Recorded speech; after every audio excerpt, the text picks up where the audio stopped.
Good afternoon, everybody. I apologize for my tardiness. We had some technical difficulties, as you could see, but I think we are ready to rock, so let's get to it. I'll begin this week with some scheduling announcements for President Trump's very busy week ahead. Tomorrow, President Trump will host his 9th cabinet meeting of the year alongside his incredible cabinet, who continue to deliver for the American people at a record pace.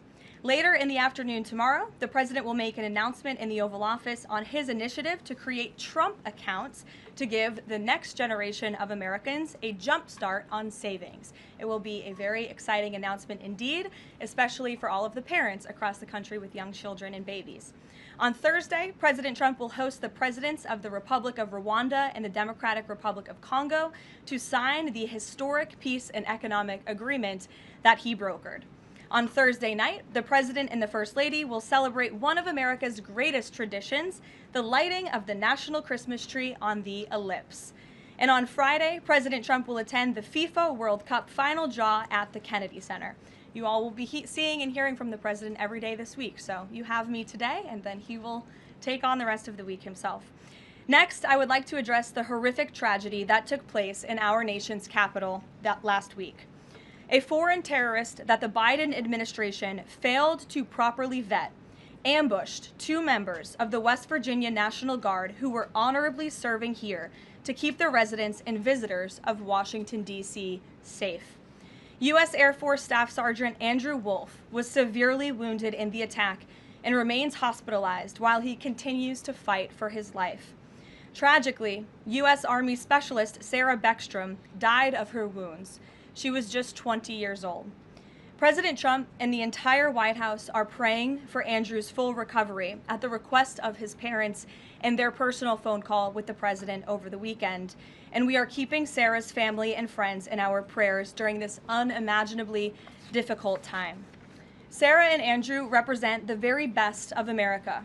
2 young patriots who were willing to put on the uniform and risk their lives in defense of their fellow Americans. Both of them truly embody the profound words spoken by Jesus Christ in the gospel. Greater love has no one than this, to lay down one's life for one's friends. Sarah and Andrew are heroes, and we will never forget their sacrifice. That means ensuring the monster responsible for this atrocity is prosecuted to the fullest extent of the law and faces the most severe punishment possible. It also means reckoning with why this atrocity was allowed to happen in the first place, so that it may never occur again. Here are the facts.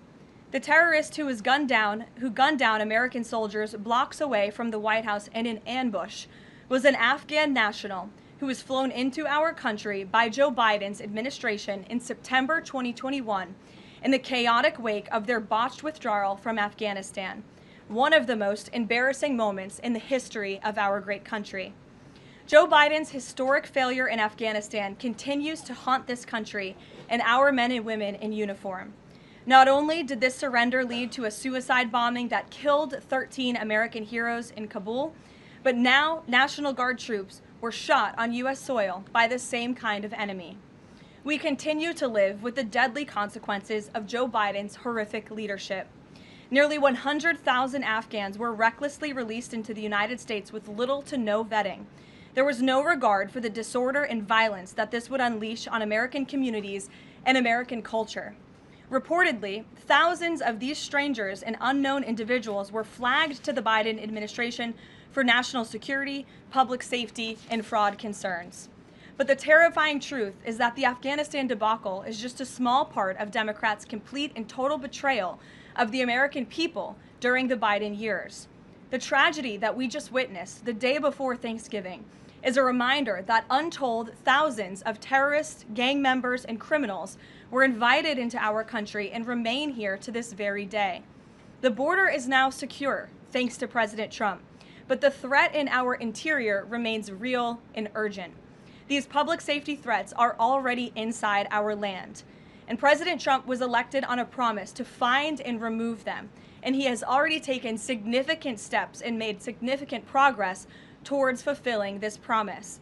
But there is more work to be done because President Trump believes that he has a sacred obligation to reverse the calamity of mass, unchecked migration into our country. As a result, the Trump administration is now actively re-examining all of the Afghans imported into the country by Joe Biden. Any individual who threatens our national security or our citizenry will be subject to removal. President Trump has already permanently paused migration of foreign nationals from third world countries that pose a very high risk to the United States. For too long, past American presidents supported self-destructive immigration policies that allowed foreigners who outright hate our country and have no interest in assimilating into our culture. They've allowed these individuals to flood peaceful American communities. This disastrous approach has drained our welfare program, driven up the cost of housing, suppressed wages, and jeopardized the safety of law-abiding American citizens. In fact, according to a new bombshell report from the New York Times, Somalian migrants in Minnesota have defrauded nearly $1 billion in taxpayer-funded benefits under Democrat Governor Walz's leadership. President Trump is putting an end to this dangerous America Last approach. His position is rooted in common sense. In the wake of last week's atrocity, it is more important than ever to finish carrying out the president's mass deportation operation. America cannot allow millions upon millions of unvetted illegal aliens to be rewarded with amnesty after they broke our nation's laws to come here. They must go back to their home countries. It is also essential to immediately address the massive fraud and corruption that has been going on for decades in other aspects of our immigration system, most notably when it comes to asylum claims. Millions of people who have come here under false pretenses are told blatant lies now enjoy temporary legal status. President Trump is ending this scam as well, and I would point out that the Democrats have tried to block this administration from doing so at every turn with lawsuit after lawsuit. The hard truth is that even when it comes to our legal immigration system, past presidents have failed to ensure that all prospective citizens love America, will add value and contribute to our communities, and will assimilate into our culture. Leaders have a duty to defend and advance the interests of their own people, not foreign nationals. Leaders also have a duty to preserve the integrity and character of our nation's national identity. That is why President Trump is more committed than ever to fully restoring American sovereignty by keeping our borders secure, removing all illegal alien invaders, and rebuilding a legal immigration system that makes sense and benefits our country. President Trump has no higher responsibility than to defend our homeland and our people, and he will never waver in doing so. With that, I will open it up to questions, and we'll lead today with Isabel Brown, who is in our new media seat. She's a very popular face on television these days. She's built a great independent media podcast and platform with the Daily Wire, and I appreciate your being here, Isabel. Thank you for being here. Karoline, appreciate it and appreciate the briefing. Many Americans, in light of these recent events that you just mentioned, are starting to say that we are being invaded as a country, culturally and logistically when it comes to immigration. And we know that immigration without assimilation is indeed invasion. So given the recent remarks from Vice President Vance on a college campus about dramatically reducing legal immigration to address some of this crisis, and President Trump's Truth Social post last week about individuals who may be non-compatible with Western civilization, are there any conversations happening or plans being made behind the scenes for the administration to implement at least a temporary immigration moratorium, for example, in light of what the American people might be calling for? So, Isabel, it's a great question. I think I spoke a little bit to the heart of your question in my opener there. I would add that the Trump administration has done more to limit migration, both illegal and legal, than any administration in history. And I'll just walk you through some of the actions that we have taken thus far. Number one, the Trump administration issued a travel ban for 19 countries, including Afghanistan, special immigrant visas, which is a legal pathway to get here, which we know many Afghans have utilized to come into the country, have now been paused since the tragic shooting last week. Refugee admissions were suspended for Afghans from this administration on day one, and refugee admissions into the country right now are essentially at zero, with the exception of Afrikaners fleeing persecution in South Africa. The State Department has also heightened their scrutiny and vetting of all visas and have revoked visas, as you know, for those who do not align with our country's national interests. The Secretary of State has the right to do that, and we've taken unprecedented action to do just that. We are also now pausing all asylum adjudications for additional vetting as well. And so additional actions I don't have to read out for you today, but I would just remark that the president has made tremendous progress on this front, and it's why it's so crucial that we not only secure the borders, which the president did in record time. We have 0 illegal aliens entering into the country month after month, but we also are taking a look at those who are already in the interior of our country and removing them if they are here illegally, and also taking a look at these visas. Again, having a visa in the United States is not a right, it is a privilege. And the Secretary of State, if you are deemed contrary to our country's foreign national interests, has the right to revoke that privilege. Thank you. Gabe. Thank you, Caroline. Excuse me. Regarding Venezuela, the president said yesterday that Secretary Hegseth had denied that second strike, the reported second strike on an alleged drug vote on September 2nd, the secretary said to the president that didn't happen. But to clarify, I just wanted you to clear this up.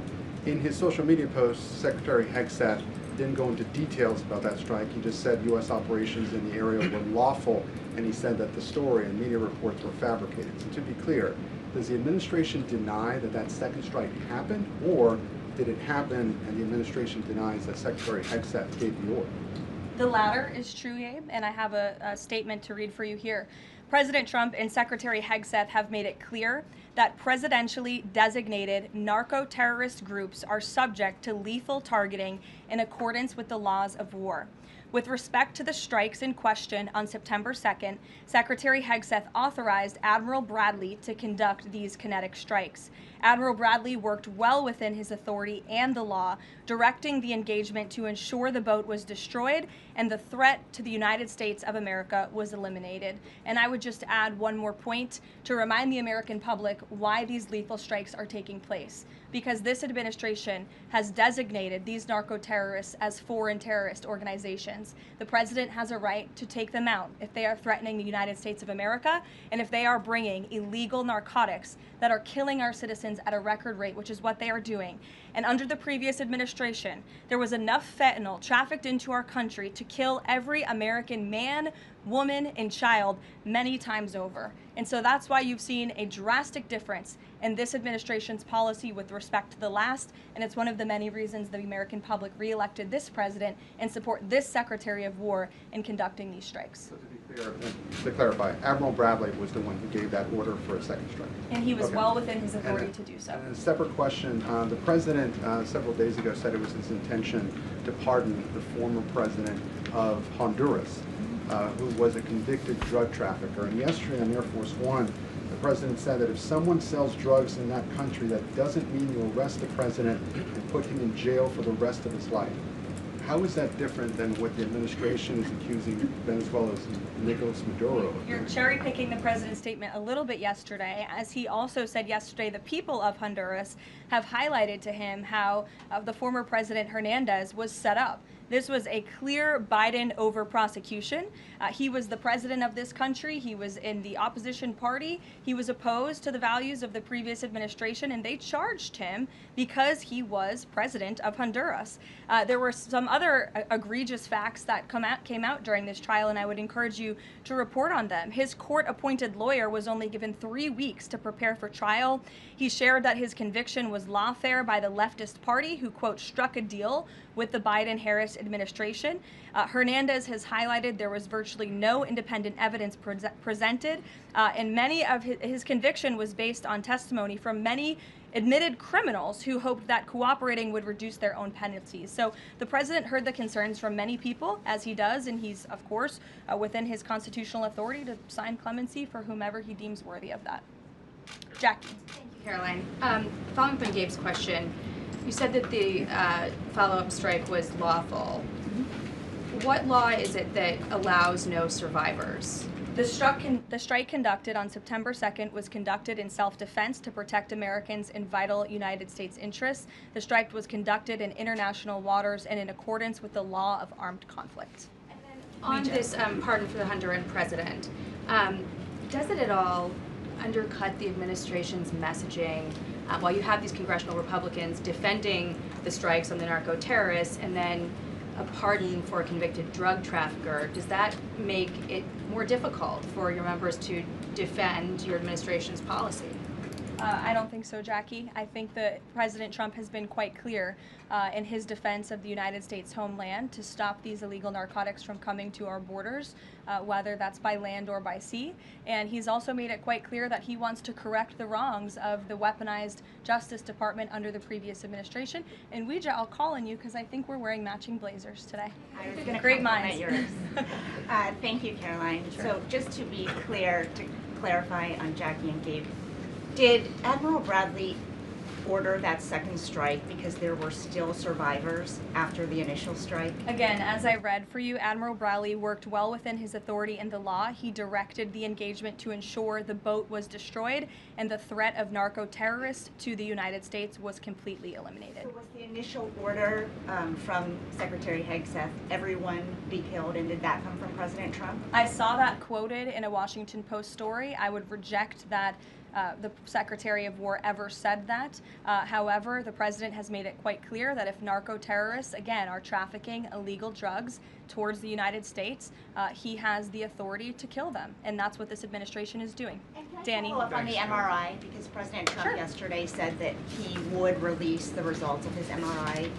Is that happening right now? It is happening right now. As part of, and this is a summary from the President's physician, and we will release it right now. I think my team has it teed up for all of you. I'll read it for you, and then you'll get it physically as well. As part of President Trump's comprehensive executive physical, advanced imaging was performed because men in his age group benefit from a thorough evaluation of cardiovascular and abdominal health. The purpose of this imaging is preventative, to identify any issues early, confirm overall health, and ensure the president maintains long-term vitality and function. President Trump's cardiovascular imaging was perfectly normal.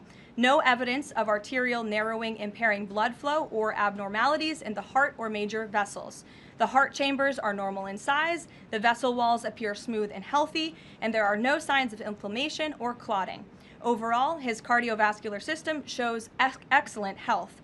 His abdominal imaging is also perfectly normal. All major organs appear very healthy and well perfused.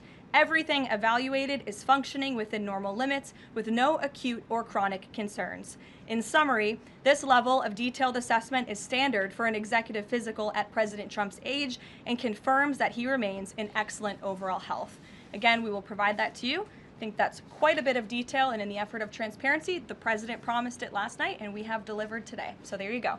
Danny. Thanks, Caroline. Just going back to Venezuela, can you confirm that President Trump is going to be hosting a meeting of his national security team in the Oval Office today on Venezuela? And what are they going to discuss? Are they hoping to reach a kind of final decision on that?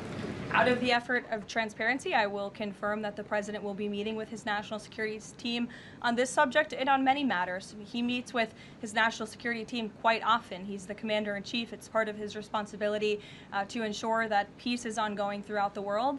I'm definitely not going to detail the specifics of a meeting between the President and his national security team that's taking place in the Oval Office, but I'm happy to confirm that meeting is taking place for you. Can you tell us, what's the position on whether US troops on the ground is a possibility there? Is that, I know you've answered that before, but what's the current operative In status? Venezuela? I think my previous answer stands. There's many options at the President's disposal that are on the table, and I'll let him speak on those. Ed. Thanks, Caroline. The U.S. announced a trade framework deal with the United Kingdom on pharmaceuticals, where they will pay 25% more, and the savings theoretically will go back to American consumers. What guarantees are in that savings will in fact go back to the American consumer and not be sucked up by the company? I'm going to be honest with you, Ed. I'll get you the answer to that question after the briefing. So the American Rescue Plan, Sure. funded a number of universal income. Kush will get you that answer, right, Kush? My trade guy over here. The American Rescue Plan funded a number of universal basic income programs. Now Cook County, Illinois is extending that program into 2026 with $7.5 million of taxpayer money. What does the White House think about that? I'll also get you an answer on that after the briefing. Ed. 0 for 2. Go ahead. Sure. And then in the interest of transparency, does the White House support releasing the Department of Defense's video of those September 2nd strikes on those military votes? And also, separate topic on presidential pardon power. Why did the president commute the sentence of David Gentile recently? He was a private equity executive. He served 12 days out of a 7-year sentence. Prosecutors said he defrauded $1.6 billion with thousands of victims, including veterans, farmers, teachers. Why was he pardoned? To your first question, that's definitely not a decision for me to make. I would defer you to the Department of War. It's also probably a decision for the president himself to make. As for your second question with respect to that pardon, he issued a commutation for Mr. Gentile, who's the former CEO and co-founder of GBP Capital Holdings. Unlike similar companies, GBP paid regular annualized distributions to its investors. In 2015, GBP disclosed to investors the possibility of using investor capital to pay some of these distributions rather than funding them from current operations. Even though this was disclosed to investors, the Biden Department of Justice claimed it was a Ponzi scheme. This claim was profoundly undercut by the fact that GBP had explicitly told investors what would happen. At trial, the government was unable to tie any supposedly fraudulent representations to Mr. Gentile. In short, again, this is another example that has been brought to the president's attention of a weaponization of justice from the previous administration, and therefore he signed this commutation. Statements, though, say that these people were defrauded. I just read you a very detailed summary of why the commutation was made. Sure. In the middle with the red tie. Thank you, Caroline. Okay, Andrew, go ahead, and then you. In wake of Congresswoman Marjorie Taylor Go ahead Greene's early resignation, reports last week indicated that other House Republicans might consider doing the same. Does the president have any concerns in light of those reports about other House Republicans potentially leaving early, as well as the other announced retirements that we saw in the last couple of days? Look, I think the president maintains very good relationships with the vast majority, maybe with the exception of one or two. I think many in this room know who I'm referring to. Very good relationships with members of Capitol Hill within the Republican Party. And the president clearly is the unequivocal leader of the Republican Party. I think it was a recent CNN poll that actually showed that more than 90% of Republicans continue to support President Trump as the leader. So he maintains very good relations, as does his entire team here at the White House. And of course, we have a very slim margin in the House, and the president wants that to continue. Andrew, go ahead. I've got two for you. Sure. First, on the Venezuela strike.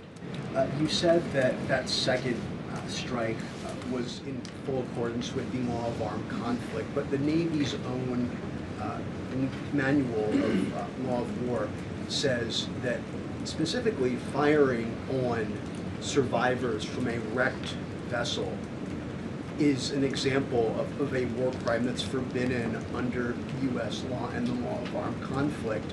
So how was that second strike in following law of armed conflict, and then second on immigration? Again, Andrew, I would reiterate to you the strike was conducted in international waters and in accordance with the law of armed conflict.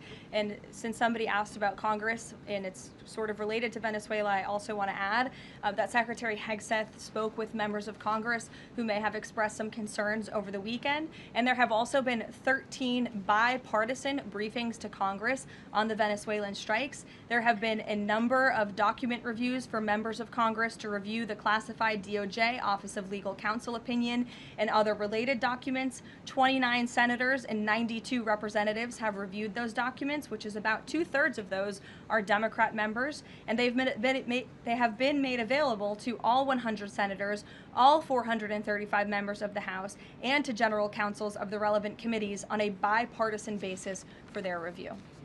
On immigration, during your topper you said, and I quote, "Leaders also have a duty to preserve the integrity and character of our nation's national identity." Can you explain what you mean by our nation's national identity and integrity and character, and how would refugees, people coming from war-torn places who are seeking a safe haven in America, like many of our forebears in this room, not add to our nation's integrity and character of our national identity? I'll tell you what does not add to our nation's character and integrity. is refugees who come here under the alleged plight of asylum and fleeing persecution, and then come to the United States to abuse our system and rip off American taxpayers. And as I pointed out, the New York Times, to their credit, it was about 6 months too late, but they did write about how Somali immigrants in Minnesota have been ripping off American taxpayers. In fact, 86 people have been charged in a rampant and widespread fraud scheme spanning multiple programs in Minnesota. Of those 86, 78 of those people are Somali, 91% of them charged. So far, 59 of those people have been convicted for their roles in fraud plots that have stolen $1 billion from taxpayers. In one scheme, and this is egregious, a nonprofit and its affiliates with these Somali migrants claimed to have fed tens of thousands of American children during the pandemic. They were reimbursed for those meals by taxpayers. However, federal prosecutors found that almost all of those meals were never even delivered to hungry children. In fact, those organizations' leaders spent the money on houses, luxury cars, and real estate in Turkey and Kenya. Another scheme involved hundreds of organizations who were reimbursed for services that were supposed to help people at risk of homelessness. Once again, those services were never provided. All of this has happened under Democrat leadership in a Democrat-run state, where these refugees, these migrants are coming to the United States. They are abusing our system. They are draining our resources that should be going to law-abiding, taxpayer-funded, tax-paying Americans. And this president is not going to put up with it anymore. Rachel. Thank you, Caroline. Just to follow back up on the Washington Post reporting, so much of the concern from Democrats and Republicans is focused on the survivors. Why won't the administration either confirm or deny or reveal whether or not there were survivors after that initial first strike? And what imminent threat would two survivors pose who were clinging presumably to the wreckage of that boat? Again, as I said, I think you guys are sort of not listening fully to the statement I've provided. Admiral Bradley worked well within his authority and the law, directing the engagement to ensure the boat was totally destroyed and the threat to the narco-terrorists, to the United States, was eliminated. And for any further questions about his thinking, I would defer you to the Department of War. I obviously wasn't in the room for these. Just to follow up, Caroline, just on the administration's policy when it comes to survivors, was there a change in policy after this strike on September 2nd? The Washington Post is reporting that these two survivors were killed after a second strike, but then in October, two people were rescued and returned to Colombia and Ecuador. So was there a decision that was made to handle survivors differently after these strikes? Not to my knowledge, no. Steve. The president confirmed that he spoke to the Venezuelan leader. Are you trying to negotiate his departure? Is there an asylum deal under work? President, as you know, last night on Air Force One, he said, I don't want to comment on that, but I did speak to him in the effort of transparency. So there you go. You got your confirmation. I'll let him speak further if he wishes to on the details of that conversation that took place. Steve Witkoff is headed to Moscow. How close are you to some sort of Ukraine agreement? I think the administration feels very optimistic. Obviously, you've seen, Steve, that the president's entire team, including Special Envoy Witkoff and Secretary Rubio and the Vice President and the President himself, Secretary Hegseth as well, have been working so hard on this effort, and they all really want to see this war come to an end. And so just yesterday, Sunday, I believe that was yesterday, they had very good talks with the Ukrainians in Florida, and now, of course, Special Envoy Witkoff is on his way to Russia. This is sort of the shuttle diplomacy that you've seen from this administration play out, where we speak equally with both sides. We've put points on paper. Those points have been very much refined, but as for the details, I will let the negotiators negotiate, but we do feel quite good, and we're hopeful that this war can finally come to an end. Stephen. Thank you, Caroline. I've got a question about Ukraine and then a clarification about immigration changes that are happening. On Ukraine, President Trump very briefly yesterday said that corruption issues there were not helpful to the peace process following the resignation on Friday of President Zelensky's top aide, Andriy Yermak. We were told from your podium in the prior administration that, quote, there is no indication that there's been any kind of widespread corruption involving U.S. resources in Ukraine. What is the Trump administration's view of corruption issues in the wake of Yermak's resignation, and how is that impacting peace talks? Well, look, I think the president has made it quite clear, as he said last night, corruption is never helpful. and he does not want to see American tax dollars taken advantage of, which is why he has stopped the endless checks that were being written by the previous administration to fund this war. The United States is selling weapons to NATO that are being sent to Ukraine. That's a very different thing than the American people writing blank checks to a war effort very far away. It does not degrade the administration's determination to see this war come to an end, but I think it exemplifies the president's desire to always put the American people and the American taxpayer first. On immigration, you mentioned, or you emphasized that there would be a review of the Afghans who were resettled here under the previous administration. Yes. There's a lot of changes happening right now to asylum and to green card holders. What should the 2 million people with pending asylum claims, or the roughly 1 million people from the 18 other countries of concern, know about what's going on in the review? What's the status of all these other people? They're essentially paused for review, and the Department of Homeland Security is taking this very seriously, because we are not going to allow soldiers like we saw in American streets last week to be gunned down at the hands of these foreign nationals who had the privilege of coming to the United States of America. And unfortunately, this is not the only example of a dangerous Afghan who was let in by Joe Biden, who went on to harm the American people. There was an Afghan national who was let into the country under the Biden administration through Operation Allies Welcome, who shot and wounded 2 Fairfax, Virginia police officers during a routine traffic stop. He was killed by return fire after declaring, quote, "I should have served with the explicitive Taliban." 2 Afghan nationals were given legal status by the Biden administration as well, who were arrested and prosecuted for plotting a terrorist attack in Oklahoma just before Election Day in 2024. We all remember that. They possessed hundreds of rounds of ammunition and had pledged their allegiance to ISIS.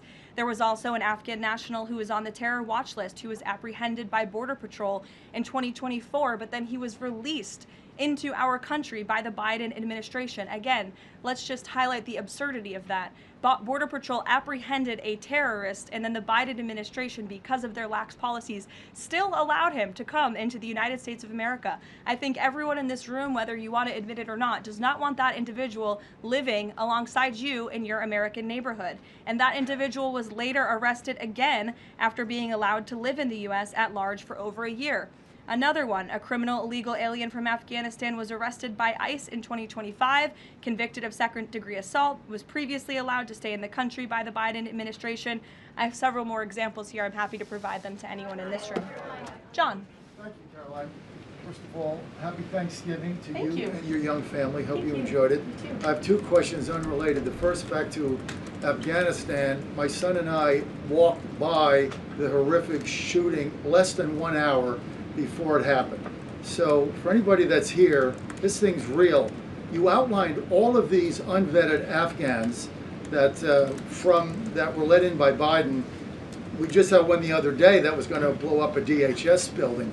Can you be specific on what the Trump administration is doing now to re-vet those that are here so that we don't get a repeat of what we had Wednesday night? Sure. I can tell you 2 top-level things, and I would defer you to DHS for more of the specifics, as of course they are leading this effort, and I can assure you Secretary Noem is on the ball. I've spoken with her and her team, and they have an all-hands-on-deck effort to having resources go towards this. But we have paused all asylum adjudications, and then of course the special immigrant visas, which we know many Afghans utilize to come into the country under the Biden administration, have also now been paused. And I would just point out one more time that the Biden administration was responsible for the original sin that led to this tragic killing last week, the botched withdrawal from Afghanistan. He was responsible for Operation Allies Welcome, which is something that this White House and the people behind this podium in the last administration fully and wholeheartedly embraced. And they assured the American people there would be no risk or no harm to them. And as I just laid out for you in those many examples, that unfortunately and tragically has not turned out to be the truth. Just ask the families of these 2 brave National Guardsmen, one who is no longer with us and one who continues to fight for his life. So I know the president is wholeheartedly focused on this effort, and I think unfortunately these events do remind us why it's so important that the president's mass deportation operation continues. With that, Just follow up. The White House today launched a new fake news portal, which I found interesting. What is your objective with that, ultimately? And are you going to name the news networks, and are you also going to name some of the correspondents, some which may be here today? Yes, we are. I'm glad you noticed. Much to the dismay of some of your colleagues in the room, John. And I think it goes to our original promise on day one to hold the media accountable, because unfortunately, and we deal with this all day, every day around here, there are so many fake stories that are unfortunately written that have inaccurate characterizations of meetings that took place, and it's all based on anonymous sourcing. And you know, the standard for journalism, unfortunately, has dropped to such a historic low in this country. And again, we deal with it every day, where you can have an anonymous source who has no idea what they're talking about, zero credibility, call up a reporter in Washington and say, hey, I heard this, and then the next thing you know, it's on the front page of the New York Times. It's really incomprehensible. We appreciate the journalists, some of those who are in this room who do reach out for comment, who try to get things right, and there are some that remain. But overwhelmingly, the fake news that we see pumped out of this building on a day-to-day basis, it's honestly overwhelming to keep up with it all, and to constantly have to defend against these fake news and these attacks. And I will point out one fake news story over the weekend before I let you all go, from the New York Times that took about 1/3 of the president's daily calendar and his daily schedule and said that he's doing less than he did in his first term, or he might not be fit for the job. That is unequivocally false, and it's deeply unfortunate that this story was written by the same outlet and the same reporter who wrote this: Biden is doing 100% fine after tripping while boarding Air Force One. Oh, same outlet, same reporter who wrote that President Trump is not fit for the job. Are you kidding me? You all see him almost every single day. He is the most accessible president in history. He is taking meetings around the clock. Another one. Biden declared, quote, healthy and vigorous after his first presidential physical. I don't see headlines like that too often about this president. Again, same reporter, same outlet who wrote falsely over the weekend that President Trump is not fit for the job. I can assure you he absolutely is. You all see that with your own eyes on a daily basis, and the president's physician has now given you all 3 detailed reports on the state of the president's health. So with that, I will leave you all, and we'll see you tomorrow. Thank you. Thank you, Karoline. I